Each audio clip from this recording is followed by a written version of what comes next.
অপরাধ কণ্ঠ। আমি সাথে আছি নিউজ প্রেজেন্টার সামিয়া সরকার। অন্য মামলার মধ্যে নিয়ে গেল কেন? আমরা তো দোষ হলে আমাদের হবে। আমরা সবাই অভিযুক্ত হইয়া ওনার কাছে আমরা বিচার দাখিল করছি। মসজিদ নিয়ে আমরা তো মসজিদ নিয়ে বিচার দাখিল করছি। সমস্যাটা হলো মসজিদ নিয়ে। এইটাকে কেন্দ্র করে ওই জিনিসটা যাইব কেন? দোষ হলে সবার হবে, আমাদের হবে। ওনারা আমরা অভিযুক্ত করছি এই জিনিসটা নিয়ে।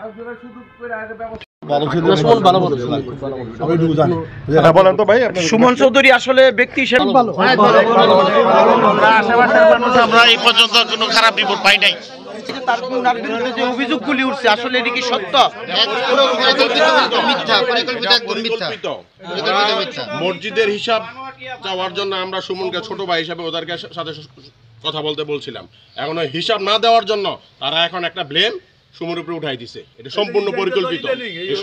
খুব ভালো ছেলে, সুমনের নামে এই পর্যন্ত কোনো খারাপ কোনো রিপোর্ট পাই নাই। আপনাদের মার্কেটে কোনো সাদাবাজি করছে ভাই? খুব ভালো ছেলে সুমন, খুব ভালো ছেলে। না, সুমন খুবই ভালো ছেলে। অত্র এলাকার ন্যায় নীতি অন্যায়গুলাই সে তুলে ধরে। হ্যাঁ, মসজিদ নিয়ে বুঝলেন নি একটি ঝামেলা হয়েছিল, সেই ঝামেলাটুকু মুয়াজ্জিনের বেতন বাড়ানো হয়েছে। ইমাম সাহেব বেতন বাড়ায় দেওয়ার জন্য আবদার করছে। আবদার করার পরিপ্রেক্ষিতে সুমন স্টেশন মাস্টারের সাথে গিয়ে পরামর্শ করছে। বুঝলেন নি, সুমন অত্যন্ত ভালো ছেলে, তার বিরুদ্ধে কোনো রিপোর্ট নাই, কোনো চাঁদাবাদের রিপোর্ট নাই। সে অত্যন্ত অমায়িক এবং ভদ্র। আচ্ছা, আপনারা দেখছি মানববন্ধন করছিলেন। মানববন্ধন করছিলেন কেন? মানববন্ধন করছিল চাঁদাবাজির বিরুদ্ধে। আমরা দেখছি চাঁদাবাজির বিরুদ্ধে কাজ করছে। তাদের কাছে হিসাব চাওয়ার পরে তারা তাদের কাছে হিসাব এই মসজিদের হিসাব কিতাব চাওয়ার পরেই তাদের মাথা নষ্ট হয়ে গেছে। একটা জিনিস জানিয়ে রাখতে চাই, যেহেতু আপনারা জাতির বিবেক, আপনাদের জানা উচিত বিগত ফ্যাসিস্ট সরকারের আমলে তৎকালীন স্বৈরাচার শেখ হাসিনা, খুনি শেখ হাসিনা, যার মাধ্যমে বাংলাদেশের মানুষ একটি জীবন অবস্থায় বসবাস করেছিলেন, তার দূষর, তার সহযোদ্ধা, তার সহকর্মী, অবৈধ ভোটের এমপি এবং সাবেক তথাকথিত মন্ত্রী নজরুল ইসলাম হিরু, তার ভাতিজা সহ এই রেল স্টেশন থেকে যেভাবে জিম্মি করে রেখেছিলেন আপনারা দেখেছেন। নরসিংদী রেলওয়ে স্টেশনে একটি ভিআইপি রুম আছেন। ওই রুমের মধ্যে তৎকালে রেলওয়ে স্টেশন মাস্টার এটিএম মুসা তৎকালীন সময়ে এই স্টেশনে ছিল, স্টেশনের দায়িত্বে ছিলেন, এখনও দায়িত্বে আছেন। ওনার ছত্রছায়ায় এখানে একটি মাদকের আড্ডা বসিয়েছিলেন। সেটা আমি বলবো না, প্রশাসনের লোকেরাও জানতো।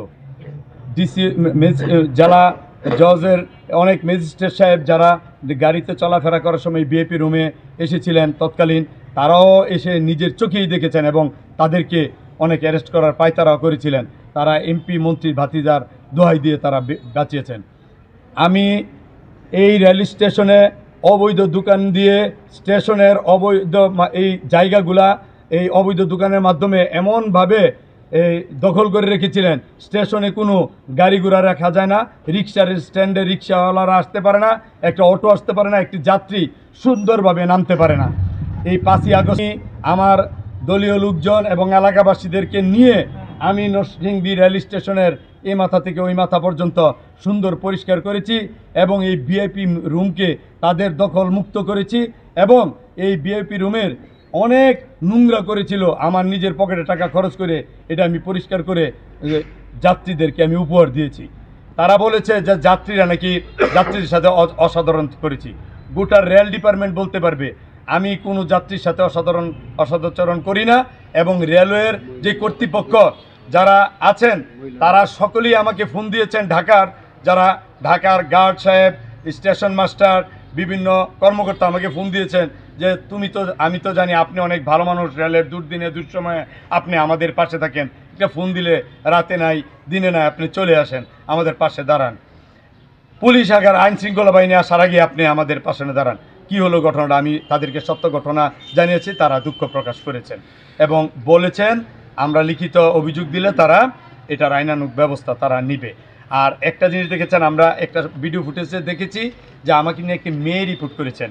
এই মেয়েটার বাড়ি হচ্ছেন বাদুয়ারচর। এই মেয়েটাকে আপনারা চিনেন, আমি আনবো, আমার ছোটো বোন। উনি আসছিলেন একটা ট্রেনের বিষয়ে, উনি টিকিট কেটে রেলওয়েতে যাবেন, ওনার সাথে আরও লোকজন ছিলেন। ওই লোকগুলোকে না দেখিয়ে শুধু উনি যে আমার সাথে একান্তভাবে টিকিটের কথা বলতেছিলেন, ওই কথাটাই কি পুঁজি করে। ওই সময়টা কখন? ওই সময়টা দুপুরবেলা, এবং অনেক মানুষ দরজা খোলা। এখানে ভিআইপি রুমের সামনে আপনারা জানেন একটি সরকারি ক্যামেরা আছে, ওই ক্যামেরার আড়াল করে আমরা তো কোনো অন্যায় অপরাধ করতে পারি না। তো এটা তো তাদের বোঝা উচিত। তারা যে মিথ্যা অভিযোগটা আমাকে নিয়ে এনেছেন, এরই অনেক প্রমাণ এই তাদের অভিযোগের মধ্যেই আছেন। আপনারা এটা সঠিক তথ্য যাচাই বাছাই করবেন, এটাই আমার। এটা রেলওয়ে স্টেশন নিয়ে কোনো আপনার অভিযোগ নাই। স্টেশন নিয়ে তো আমাদের কোনো অনুযোগ নাই। স্টেশন তো সরকারি স্টেশন, সরকার পরিচালনা করছে। আর আপনারা দেখেছেন যে অভিযোগ দিয়েছেন, এই অভিযোগের পিছনে কর্মচারী বৃন্দদের সই নেওয়া হচ্ছে, সিগনেচার, স্বাক্ষর নেওয়া হচ্ছে। এই অলিউল্লাহ এদের আমরা এটা জানি না, আমাদেরকে বলেছেন নরসিংদী রেলওয়ে স্টেশন কর্মচারীদের নাম ও স্বাক্ষর এখানে স্বাক্ষর দিতে হবে, এটা করে আমাদের কাছ থেকে স্বাক্ষর নিয়েছেন। এই স্বাক্ষরটা ভুয়া প্রমাণিত হয়েছে। এবং আমি নরসিংদী জেলা প্রেস সম্পাদক মোবারক হোসেন ভাইয়ের কামরায় বসে আমি একজনকে ফোন দিয়েছি লাউড স্পিকারে, উনিও এবং আরও গণ্যমান্য দু একজন সাংবাদিক সাহেব ছিলেন, এরা জেনেছেন যে এটা ভুয়া। এদেরকে না জানিয়ে স্বাক্ষর নিয়েছেন। এটার ভিডিও কল রেকর্ড আমার কাছে আছে, সকল তথ্য প্রমাণ আমার কাছে আছে। আমি মসজিদ নিয়ে আমার সাথে ঝামেলা হচ্ছে, মসজিদের আইবিএ, মসজিদের মার্কেটটা উন্নতিকরণ, হুজুরকে বাদ দিয়ে দিবে, এইটা নিয়ে আমাদের এবং আমাদের এলাকাবাসীর সাথে এবং মসজিদ কমিটির একাংশের সাথে আপনার আমার দ্বন্দ্ব। কিন্তু রেলওয়ে স্টেশন নিয়ে কোনো দ্বন্দ্ব নাই। আর আপনারা জানেন দুর্নীতির দায়ে মুসাকে কিন্তু মোবাইল বদলি করা হয়েছিল। তৎকালীন যুগ্ম সচিব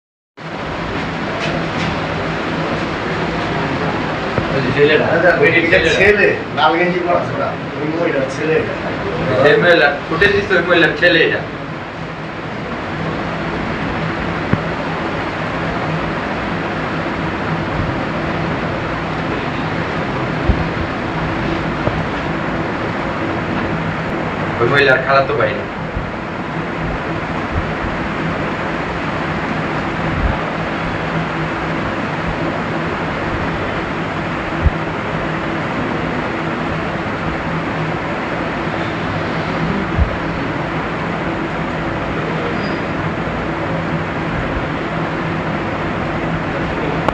বললো না